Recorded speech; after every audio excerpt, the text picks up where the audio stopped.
있는 분들과 인사하겠습니다. 내가 더 많이 사랑하겠습니다.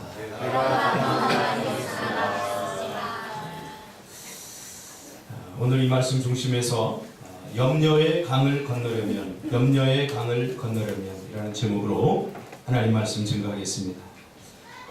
평온하기만 했던 한 사람의 마음에 갑자기 근심과 염려가 생기면 모든 마음의 평화와 행복이 깨어지고 금방 사람의 얼굴에 수심이 가득 차고 삶이 나락으로 떨어지는 것을 경험하게 됩니다. 조금 전까지만 해도 평안한 마음으로, 기쁜 마음으로, 행복한 마음으로 살았는데 금방 얼굴이 바뀌고 또 마음이 무거워지게 하는 것, 이것이 바로 근심, 염려의 위력입니다. 장르 규영이라고 하는 사람은 이렇게 고백합니다. 근심의 끝은 믿음의 시작이다. 근심의 끝은 믿음의 시작이다. 무슨 말입니까? 근심이라고 하는 것은 또 다른 형태의 불신이라는 말입니다. 그러니까 믿음의 반대말은 바로 근심과 염려, 걱정이다. 이렇게 말할 수 있습니다. 믿음의 반대말은 의심이다. 이런 생각을 우리가 많이 하고 사는데, 믿음의 반대말은 근심과 염려와 걱정이라는 말이죠. 하나님을 신뢰하지 못할 때 염려에 붙들리게 된다는 것입니다. 그래서 근심의 강을 건너야 믿음의 땅을 밟을 수 있게 되는 것입니다. 이스라엘 백성들이 하나님의 은혜로 홍해를 건너고 요단강을 건넜지만 가나안에서 그들은 평생 의심의 강에 빠져 허우적거린 것을 보게 됩니다. 그래서 가나안에서 정작 하나님께서 이스라엘 백성들에게 누리라고 주신 그 놀라운 은혜와 그 놀라운 복을 제대로 누리지 못했던 것을 우리는 성경을 통해서 잘 알고 있지 않습니까? 아무리 하나님의 백성이 되었어도 그러므로 평생 근심과 염려에 시달리게 되는 것입니다. 그러므로 근심과 염려에 대한 하나님의 백성들의 해결책이 있어야 된다고 저는 생각합니다. 믿음이 좋은 사람도 염려가 생깁니다. 믿음이 없는 사람도 염려가 생깁니다. 기도 많이 하는 사람도 염려가 생깁니다. 왜냐하면 이 염려는 침투적으로 우리에게 다가오기 때문에 염려가 생기는 것 자체가 문제가 아닙니다. 그러나 그 염려를 계속 품고 사는 것, 이것이 우리의 삶을 황폐하게 만들고 하나님의 백성답게 살지 못하도록 한다는 것이죠. 많은 이스라엘 백성들은 40년 동안 광야에서 고생하고 결국 근심과 염려를 극복하지 못하고 가나안 땅을 밟지 못했습니다. 근심과 염려란 어떻게 생깁니까? 어떤 정보를 새롭게 듣게 되면서 시작되죠. 어떤 소식을 듣게 되면서 시작되죠. 근데 그 소식을 내가 딱 듣고서 이것을 내가 해결할 수 있으면 괜찮은데 미래에 일어날 일들에 대해서 해결할 능력이 내게 없다고 생각할 때 그때 수심이 가득 차고 근심에 붙들리고 염려에 붙들리게 되는 것입니다. 회사가 잘 안 돼서 회사 문을 닫아요. 그것까지는 괜찮아요. 그러나 또 다른 회사를 내가 열 수 있다 하고 어떤 대처할 능력이 있다고 생각할 때 염려는 금방 사라져버려요. 그런데 그런 대처할 능력이 없다고 생각할 때 우리는 염려에 붙들리게 되는 것입니다. 이스라엘 백성들의 근심과 염려는 어떻게 생겼습니까? 10명의 정탐꾼이 와서 뭐라고 그럽니까? 야, 저 땅에 우리 도저히 들어갈 수 없다. 그들은 우리들보다 훨씬 키도 크고 싸움도 잘하고 전쟁 무기도 보니까 우리는 형편없어.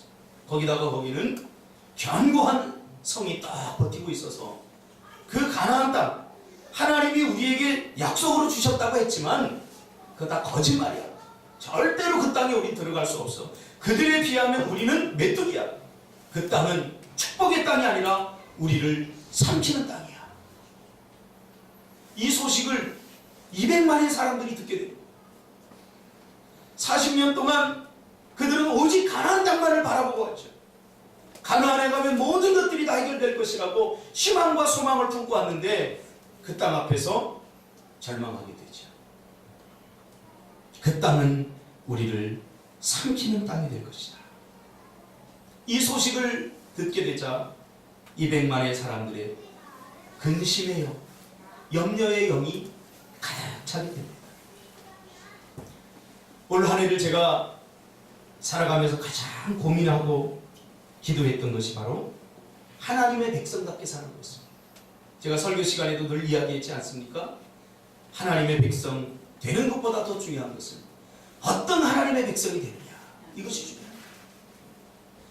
하나님께 주신 은혜로 우리는 다 하나님의 백성이 되었지만 그러나 어떤 하나님의 백성으로 살아갈 것인가, 이것이 더 중요하다. 요즘 시대를 보면 하나님의 백성들이 다 욕먹고 있지 않습니까? 교회가 지탄을 받고 있지 않습니까? 개독교, 이 소리를 들을 때마다 목사님 나는 가슴이 찢어집니다. 어쩌다가 우리가 이렇게 되는가? 성도가 없어서 이렇게 된 거 아닙니다. 중요한 것은 우리가 어떤 하나님의 백성으로 살 것인가에 대한 고민이 없었기 때문입니다.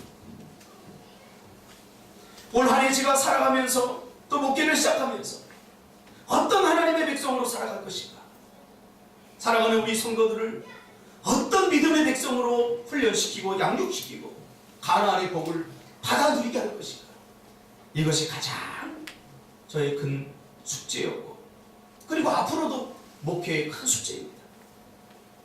하나님의 백성답게 산다는 것은 바로 믿음으로 사는 것을 말합니다. 그런데 믿음으로 살지 못하게 하는 것이 있습니다. 그 중에 하나가 바로 근심과 염려입니다. 어제까지만 해도 기도하고 성령 충만하고 믿음 충만했다가 어떤 소식을 듣게 되면 마음에 근심이 가득 찹니다.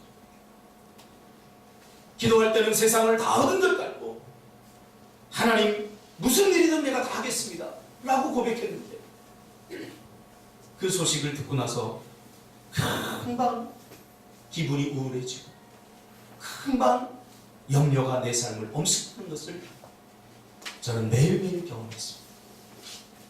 그러므로 근심과 염려가 가득 차게 되면 믿음의 삶을 살 수 없다는 것도 저는 깨닫게 되었습니다. 왜냐하면 근심에 붙들린다는 것은 바로 의심과 불신으로 연결되기 때문입니다. 근심이 가득 차면, 수심이 가득 차면 하나님을 의심하게 됩니다.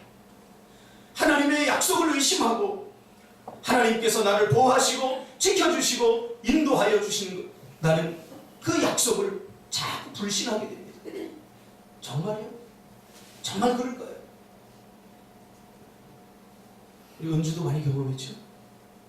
미얀마는 가야 되기, 돈은 없고 티켓팅을 해야 되는데 상디 집사는 자꾸 어떻게 할 거냐고 얘기하고, 이럴 때 우리는 하나님을 의심하게 되죠. 근심에 사로잡히게 되죠. 기도할 때는 하나님께서 응답해 주실 것을 확신하고 하나님 주실 거죠? 제가 믿을게요. 안 주시면 하나님 나 교회 안 다녀 그러면서 겁박도 하고. 그런데 삶으로 돌아와 보면 다시 수심에 가득 차 있는 우리의 모습을 보게 됩니다. 그것이 하나님의 백성답게 살지 못하도록 우리를 나락으로 떨어뜨립니다. 왜 우리는 하나님의 백성다워지지 못할까?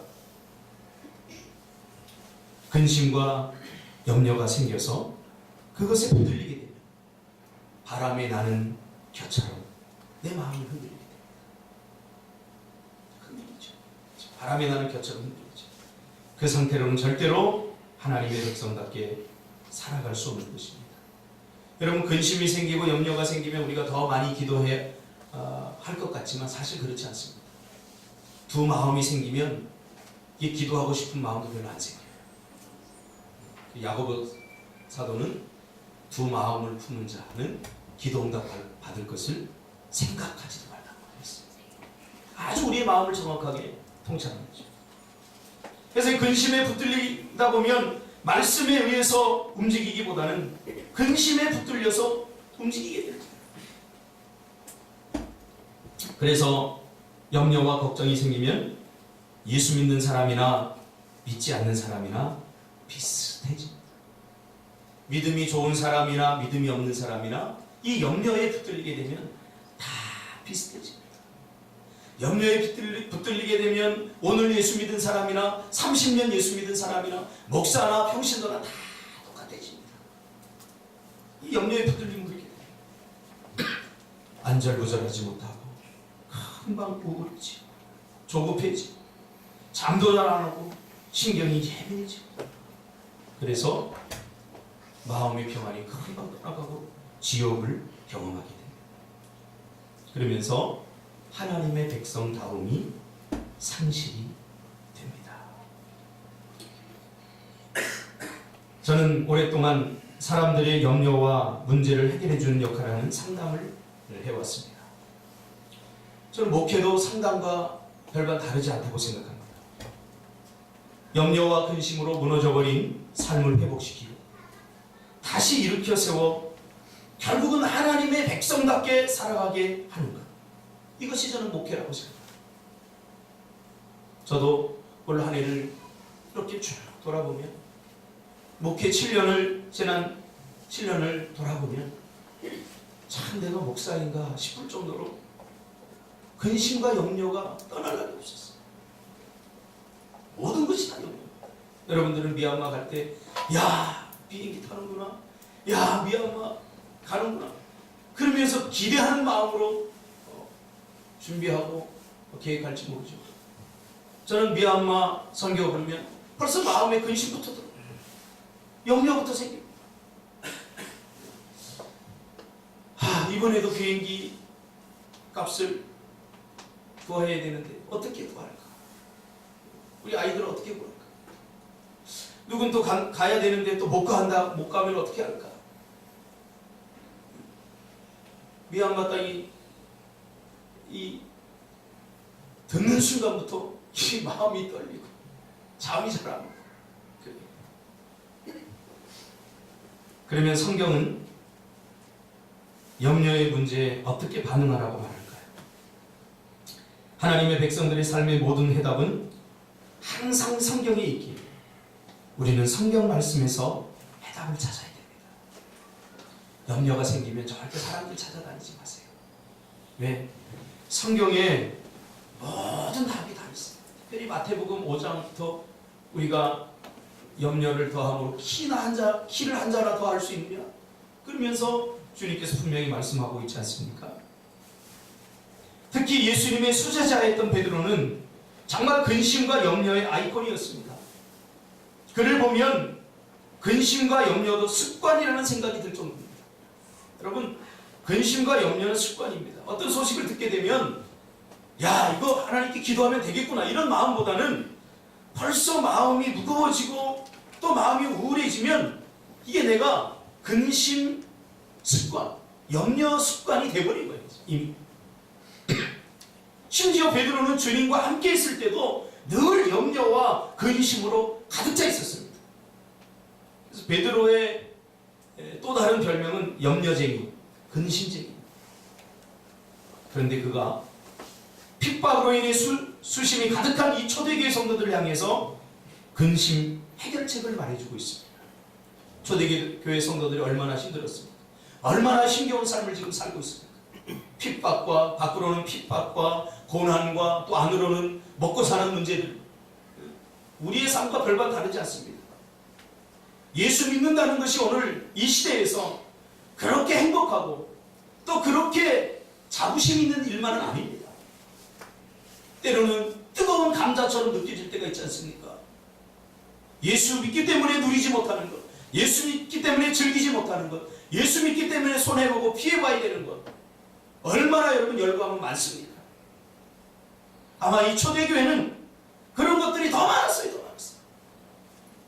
예수 믿는 것 때문에 감수해야 되는 피해와 손해들 많았다. 그들을 향해 이 근심쟁이, 이 염려쟁이가 해결책을 제시해준다고 하니까 이게 참 아이러니해요.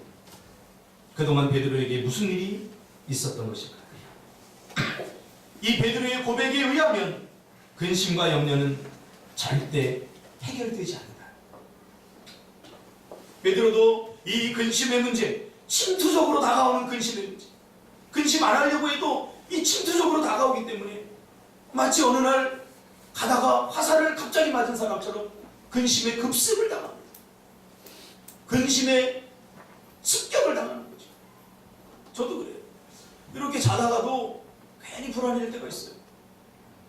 야, 이거 안 되면 어떡하지? 그럼 잠이 안 와. 잠이.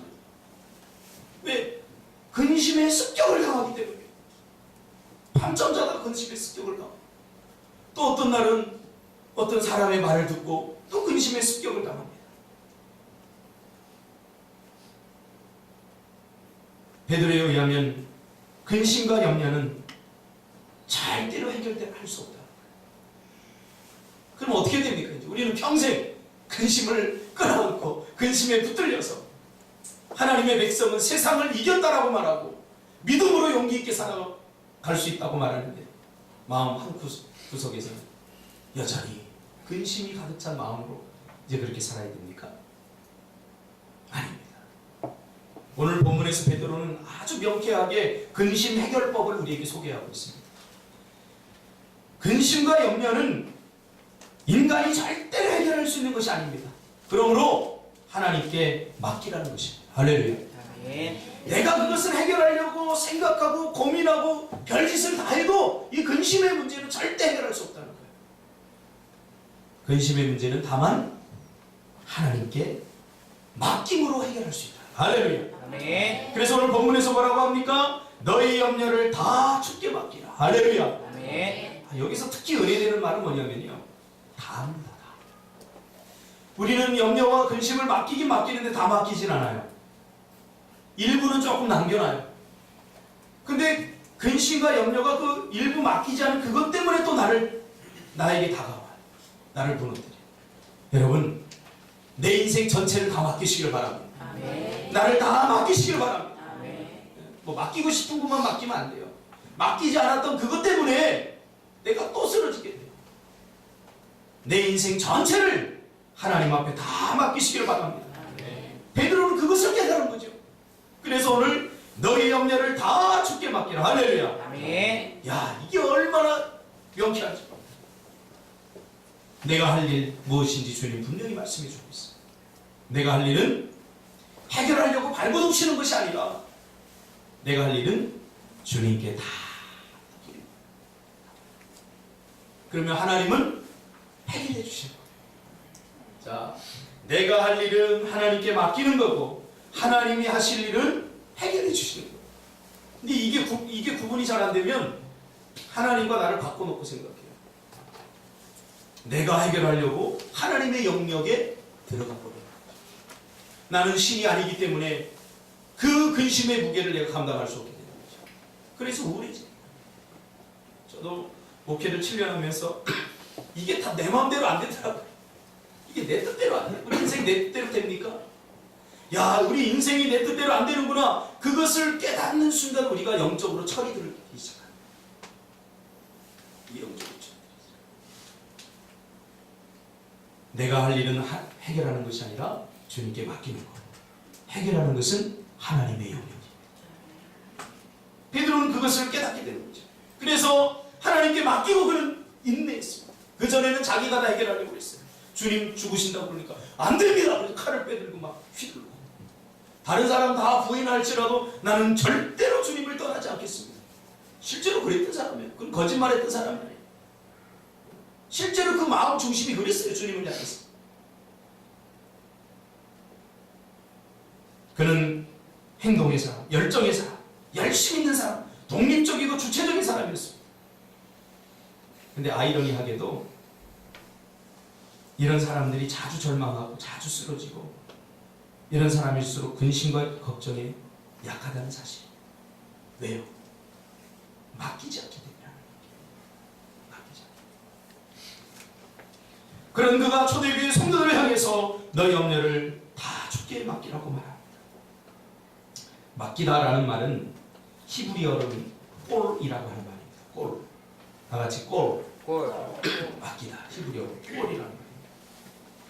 이 말은 산 위에서 아래로 굴려 내려 보낸다. 라고 하는 굉장히 은유적인 표현입니다. 그러니까 히브리 사람들의 표현은 굉장히 은유적입니다. 행동하기 쉽습니다. 산 위에서 아래로 굴려서 내려보낸다. 이게 맡긴다는 뜻입니다. 그러니까 나의 마음에 어느 날 갑자기 근심과 염려가 생기면 부지런히 하나님께 굴려보내시기 바랍니다. 아멘. 할렐루야. 아멘. 이 염려와 근심이 생길 때 이거 붙잡고 계속 고민하고 묵상하고 생각하고 어떻게 하지 마시고 이거 자꾸 하나님께 굴려보내야 돼요. 나에게 더 이상 머무르지 못하도록, 내 삶을 더 이상 황폐하게 만들지 못하도록, 내 믿음을 갉아먹지 못하도록 이거 자꾸 굴려보내요. 헬라어로는 조금 더 적극적으로 표현하고 있는데요. 어피어리 판테스라고 합니다. 어피어리 판테스. 이 말은 적극적으로 내 던지란 말이에요. 염려가 올 때 내 던지란 말이에요. 그러면 이 말을 우리의 삶에 어떻게 적용해야 될까요? 맡기다. 그 의미까지 알고 했는데 이제는 그러면 어떻게 맡겨야 되지? 하고 우리가 적용할 때 이 적용이 참 중요한 겁니다. 많은 사람들이 설교를 듣고 은혜를 받았다고 합니다. 맞아. 그러면 이제 내가 이 말씀을 어떻게 내 삶에 적용해야 되지? 개념화가 안 되면 잘 적용을 못하는 거죠. 그래서 베드로는 아주 간단하게 이것을 우리가 적용할 수 있도록 가르쳐 줍니다. 우리가 부지런히 굴릴 수 있는 것, 내 던지는 근심, 그 방법은 딱 한 가지입니다. 바로 기도하는 것입니다. 할렐루야. 아멘. 기도입니다. 맡긴다는 게 뭡니까? 기도한다는 거예요. 우리가 신앙생활이 잘 안 되고 힘든 이유가 뭔지 아세요? 기도가 잘 안 됩니다. 기도가 되면 다 되는 거예요. 그냥 기도가 안 되면 아무것도 안 돼요. 맡긴다는 것은 기도한다는 것입니다. 시편 55편 22절에 다윗의 기도시가 나오는데 다윗은 이렇게 고백합니다. 내 짐을 여호와께 맡기다. 그가 너를 붙드시고 의인의 요동함을 영원히 허락하지 아니하시리로다. 할렐루야. 근심으로 인해서 내 마음이 요동치는데 하나님께 맡겨버리면 절대로 요동치지 않는다. 저는 지난 7년 동안 이것을 발견하게 됐어요. 이것을 깨닫게 됐어요. 그래서 어떤 소식을 듣거나 무슨 일이 일어나도 이 마음이 참 신기하게 잘 요동치지 않아요. 그냥 기도하게 돼요. 나도 모르게. 그냥 무릎 꿇게 돼요. 그러니까 예전에는 이런 일들이 성도님들이 나간다 이 소식이 들리면 벌써 가슴이 콩닥콩닥 뛰고 이거 어떻게 하지? 야, 내가 잘못했나 보다. 내가 무엇이 문제인가? 그러면서 밤잠이 안 왔는데 이제는요 그런 소식이 들리면 기도하게 된다.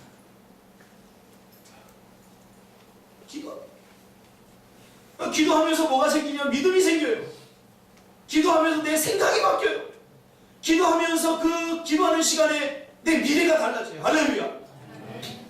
다른 거 하지 마세요. 자꾸 다른 대안이 없습니다. 주님이 말씀하셨잖아요.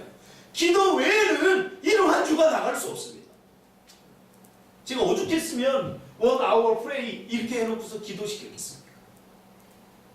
기도가 답인데 기도하지 않고 자꾸 다른 대안을 찾으려고 하니까 너무 안타까웠어요. 너무 가슴이 아팠어요. 정답을 주님께서 가르쳐 주는데도 그 정답을 쓰지 않고 있는 거예요 지금. 그래 얼마나 가슴이 아프겠어요. 여러분 기도하면 다 됩니다. 아멘. 할렐루야. 아멘. 물론 응답은 하나님의 적절한 시간에 주어지기 때문에 우리가 인내가 필요해서 그렇지. 여러분 성경에 기도하면 어떤 건 들어주고 어떤 건 안 들어주니까 너희들이 잘 알아서 기도하라 그렇게 쓰여져 있습니까? 구하라 그러면 주실 것이요 찾으면 찾게 될 것이고 문을 두드리면 열리게 될 것입니다. 아멘. 저는 7년 동안 이것을 깨달았습니다. 올 한 해 동안 저는 후회 없는 삶을 살았습니다. 비즈니스 선교 7팀을 만들고 그리고 하나님께 기도하면서 돌아보니까 후회가 없더라고요. 전 작년까지만 해도 정말 후회가 많았어요. 근데 올 한 해 목적에 붙들려 살라 이렇게 해놓고 목적을 정하고 기도 제목 정하고 기도하며 사니까 삶이 달라지더라고요. 다윗은 의인의 요동함이 얼마나 하나님께 치명적인 것인지, 사람들에게 치명적인 것인지 잘 알았어요. 다윗이 흔들리면 다윗 공동체 전체가 다 흔들립니다. 근데 근심은 여러분 숨길 수 있나요? 다 들어요.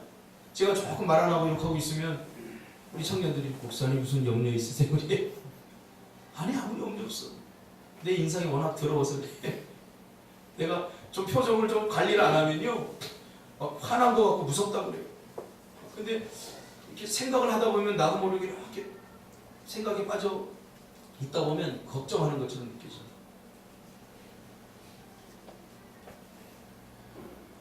하나님의 백성들이 수심이 가득차면 하나님께 영광이 되지 못한다는 것을 알고 있습니다. 다윗은 그것을 깨달은 거죠.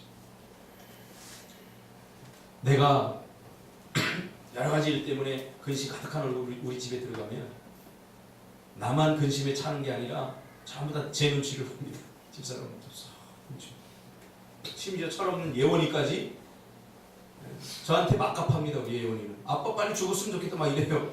저한테 막갑한데 제가 좀 무게를 잡고 들어가면 솔솔 눈치 볼 거예요. 아, 염려의 문제 해결하고 들어야 되겠다. 제가 이렇게 생각합니다. 시편 1편에 보면 의인과 악인에 대해서 이야기하는데요. 악인은 바람에 나는 겨와 같이 요동친다고 말합니다. 그래서 심판을 더 이상 견딜 수 없다고 말합니다.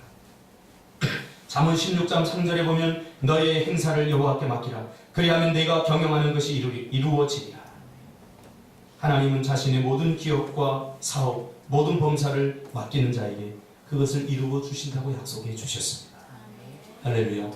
비즈니스 선교 여러분 경영할 때에 다 맡기시길 바랍니다. 다 맡기시길 바랍니다.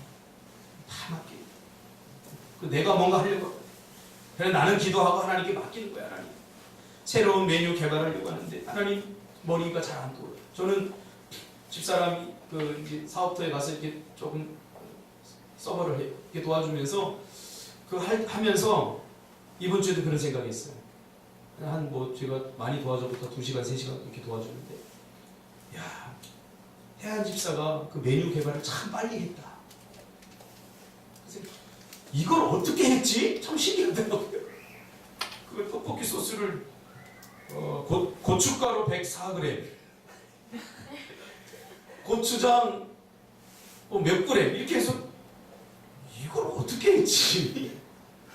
그 생각이 들면서 하나님 주시는 건 맡겼구나. 하나님께 맡겼구나.